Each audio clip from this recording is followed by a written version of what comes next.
So now we have another viewer on Twitter who wants to know, what is the status of transportation funding? So who wants to take a run at transportation? Should we start with you, Representative Ball? Well, we can start with me. I'm not going to have much to enlighten that question, Ron. I don't sit on transportation.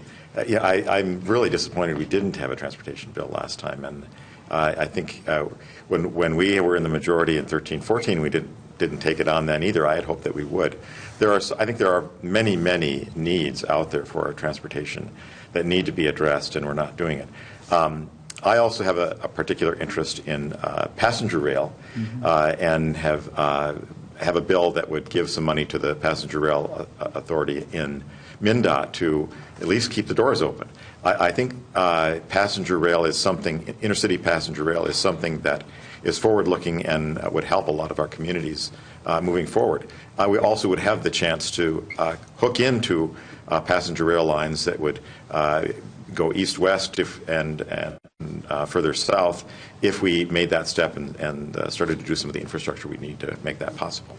Transportation, Senator Nielsen? Well, there's great agreement that our transportation system is in dire need, and the challenge is really how are we going to pay for this, and also on what time frame. So I think that's what the debate will be about. I would say there's great concern about roads and bridges. That's kind of the bread and butter of transportation, so a great concern about that. And I'm hopeful that at the end of the day we actually come to a well-rounded plan that actually gets us the transportation we need. Yeah, and I think that there's going to need to be compromise again. And we do have a divided government. The governor is controlled by Governor Dayton, who's a Democrat, the House and Senate by Republicans. So we're going to have a compromise in order to move things forward on transportation. But everyone agrees, as you said, Senator, that there's a great need and a growing need for more investment in our roads and bridges and our transportation system. The only question is how to pay for it, and that's where the differences are. And I know that there's been proposals to take it out of the general fund, take funding out of the general fund for it. There's proposals, to bond more for transportation, and there's the proposal for the gas tax user fee, which is the standard way that it's been done in the past. And I think it's going to have to include a combination of those things in order to get it done. I don't think that one side's going to prevail on this. It's going to have to be again a compromise. And the gas tax user fee I see is preferable for our area to taking it out of the general fund, because taking it out of the general fund is going to be pitting people against our roads and bridges. It's going to be pitting our nursing homes and our schools and things like that again, and our children's education against roads and bridges.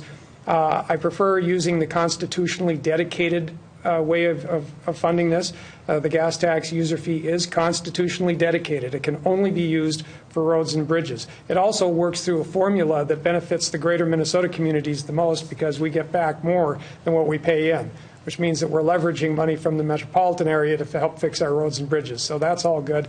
And so I see that. Another thing is that it's farm fuel is also exempt from the gas tax user fee, so which is the largest industry in our area. So there's a number of benefits for our area. Now, that being said, that's my preferable route, but I'm willing to accept some money coming out of the general fund, using bonding money as well, if it's part of a compromise, if it also includes the gas tax user fee. I think it's going to have to be a combination.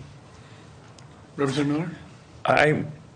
I have a level of confidence that we're getting closer, and I have a level of confidence certainly with Chair Torkelson. If there's anyone that seems to figure out ways to weave through some of these things, he's definitely one of those people that can do that. I believe that he works fairly with the governor. He's shown that. He works fairly with the other side of the aisle.